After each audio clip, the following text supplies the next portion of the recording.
ಪ್ರೀತಿಸ್ತಾರೆ. ಇರ್ಲಿ, ಇವತ್ತ ರವಿ ಬರ್ಲಿ, ಇವತ್ತ ಅವ್ನ್ ಕಾಲ್ ಮುಟ್ ಕೈ ಕೊಡ್ತೀನಿ.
ನಂಬಬಾರದು.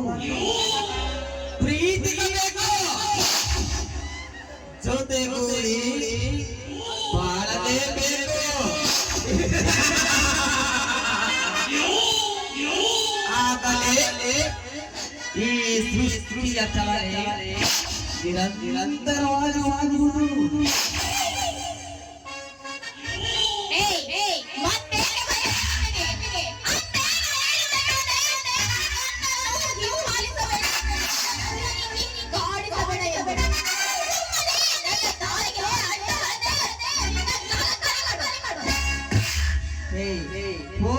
ಪೂಜಾ, ಆದರೆ ಒಂದು ಸತ್ಯವನ್ನು ಹೇಳಿ ಹೋಗುತ್ತೇನೆ.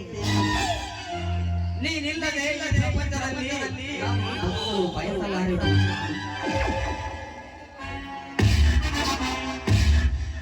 ನೀನಿಲ್ಲದೆ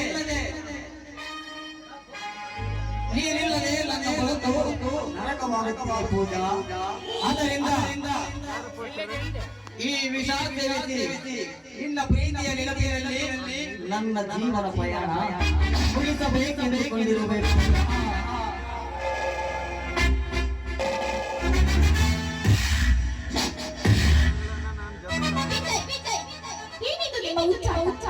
ಪ್ರೀತಿ ಸಿಗಲಿಲ್ಲವೆಂದು ವಿಷ ಕುಡಿದು ನಿನ್ನ ಜೀವನವನ್ನೇ ಅಂತ್ಯಗೊಳಿಸಿಕೊಳ್ಳುತ್ತೀಯ. ಅದ್ರಲ್ಲೂ ಜೀವನ ಅಂತ ನಿನಗೆ ಗೊತ್ತಿದೆ. ಪ್ರೀತಿಗೋಸ್ಕರ ವಿಷ ಕುಡಿಯೋದಲ್ಲ ವಿಜಯ್, ಅದನ್ನ ಬೇರೆ ರೀತಿಯಲ್ಲಿ ದಕ್ಕಲಿಲ್ಲ ಅಂದ್ರೆ ದಕ್ಕಿಸ್ಕೊಳ್ಳೋಕೆ ಪ್ರಯತ್ನ ಪಡ್ಬೇಕು. ಅಂಥದ್ರಲ್ಲಿ ನೀನ್ ನೋಡಿದ್ರೆ ಈ ರೀತಿ ನಿನ್ನ ಜೀವನನೇ ಅಂತ್ಯಗೊಳಿಸಿಕೊಳ್ಳೋದ್ರಲ್ಲಿ ಯಾವುದೇ ಅರ್ಥ ಇಲ್ಲ. ಇಲ್ಲ ಪೂಜಾ, ಈ ಜೀವನದಲ್ಲಿ ನಿನ್ನ ಬಿಟ್ಟು ಬೇರೆ ಯಾರಿಗೂ ನಾನು ಬಯಸಲಾರೆ ಪೂಜಾ. ನೀನೇ ನನ್ನ ಜೀವ, ನೀನೇ ನನ್ನ ಉಸಿರು, ನೀನೇ ನನ್ನ ಪ್ರಾಣ ಪೂಜಾ. ನಾನು ಬದುಕಿದರೆ ನಿನ್ನ ಪ್ರೀತಿಯನ್ನು ಪಡೆದುಕೊಳ್ಳುತ್ತೇನೆ ಪೂಜಾ. ಇಲ್ಲವಾದರೆ ಈ ವಿಷಯ ಇಂದಿಗೆ ಜೀವ ಬಿಡುತ್ತೇನೆ ಪೂಜಾ. ವಿಜಯ್ ನೋಡಿ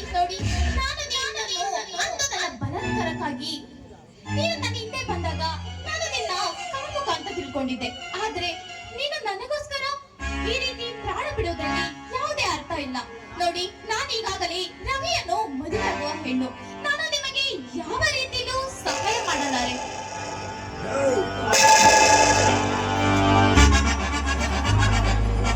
ಅದಕ್ಕೆ ಪ್ರಯತ್ನ ಪಟ್ಟೆ ಪೂಜಾ. ಇಲ್ಲಿಯವರೆಗೂ ತುಂಬಾ ಪ್ರಯತ್ನ ಪಟ್ಟೆ, ಆದರೆ ಪ್ರಯೋಜನ ಮಾತ್ರ ಸಿಗಲಿಲ್ಲ. ಪ್ರತಿದಿನ ಪ್ರತಿ ರಾತ್ರಿ ಏಕಾಂತ ಕಲ್ಪನಾ ಲೋಕದಲ್ಲಿ ನಿನ್ನ ಜೊತೆ ವಿವರಿಸಿದ ಮೊದಲ ಘಟನೆಗಳೆಲ್ಲ ನೆನೆಯುತ್ತಾ ಜೀವಿಸುತ್ತಾ ಇದ್ದೆ, ಆದರೆ ಪ್ರಯೋಜನ ಮಾತ್ರ ಸಿಗಲಿಲ್ಲ ಪೂಜಾ.